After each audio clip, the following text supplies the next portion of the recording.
भगवान की सेवा से बढ़ करके भगवान के भक्तों की सेवा है। 60 वर्ष सहस्राणि विष्णोः आराधने फलम सकृत वैष्णव पूजायाम लभते नात्र संशयः।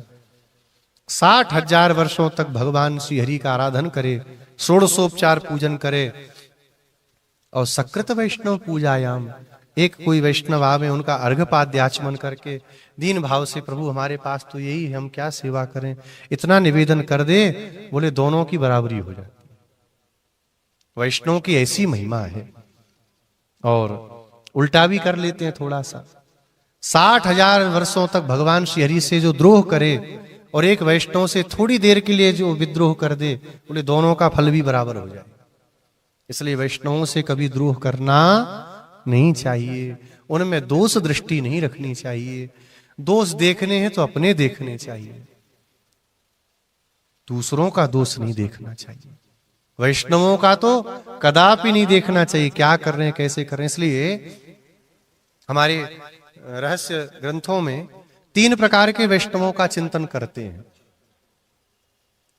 3 प्रकार के वैष्णव हैं, जिनमें पहले वैष्णव हैं सत्कार योग्य वैष्णव। वार्तामाला में प्रसंग आता है सत्कार योग्य वैष्णव।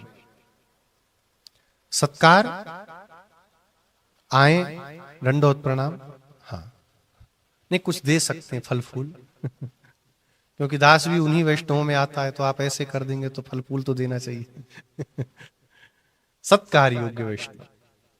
फिर दूसरे आते हैं इनसे थोड़े ऊपर, जिनका है नाम अनुभव योग्य वैष्णव, जिनका सहवास योग्य वैष्णव, जिनका सहवास कर सके, जिनके साथ रह सके, जिनके साथ रह करके हमारी वैष्णवता और कुछ बढ़ सके, वो सहवास योग्य वैष्णव है। और तीसरे सर्वोत्तम अनुभव योग्य वैष्णव, जिन वैष्णवों का अनुभव हमको करना चाहिए। कल दास स्वामी जी के पास शाम को जब बैठा था, स्वामी जी ने एक बड़ी सुंदर कथा सुनाई और उसको सुन करके लगा, देखिए हम लोगों का कम से कम ये सौभाग्य है कि स्वामी जी ऐसे आचार्य हैं, ऐसे चरित्रों को सुना दे रहे हैं। एक दुर्भाग्य है कि ऐसे महापुरुषों का दर्शन हम लोग नहीं कर पाए, पर एक सौभाग्य ये भी है कि ऐसे महापुरुषों से सुन ले रहे हैं। क्या चरित्र सुनाया स्वामी जी ने। सबसे बड़े महाराज जी श्री बलराम देशिक स्वामी जी महाराज, उनका चरमावस्था चल रही थी अंतिम समय, तो शरीर बड़ा रुग्ण हो गया। तो सब वैष्णव लोग बैठे थे।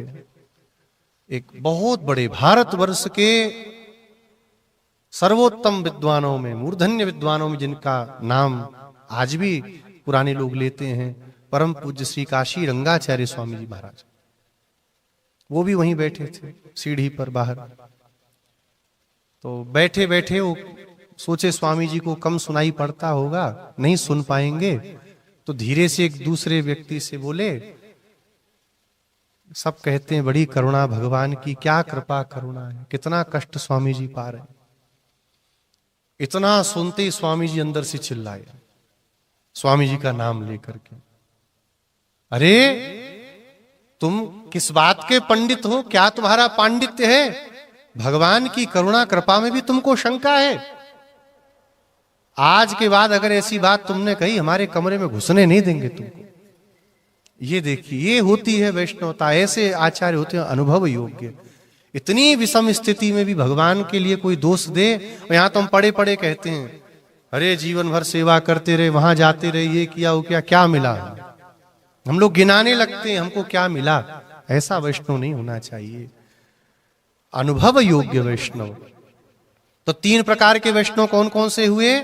सबसे पहले हुए सत्कार योग्य वैष्णव, दूसरे सहवास योग्य वैष्णव, तीसरे अनुभव योग्य वैष्णव।